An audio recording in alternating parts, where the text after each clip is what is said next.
Hello everyone, in front of me is TCL 505 and let me show you how to update apps on this device. So first of all you need to locate and open your Play Store. Then click on your account icon and go to Manage Apps and Device. Here click on See Details under Updates Available. And here you got all apps that can be updated.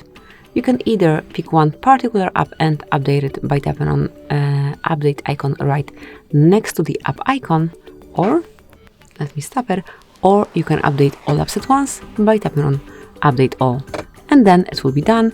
Meanwhile, you can use your device in a normal way and then just go back to check the progress if you want to, obviously. If not, it will be done in the background. So this is it, that will be all. Thank you for watching, please subscribe our channel and leave the thumbs up.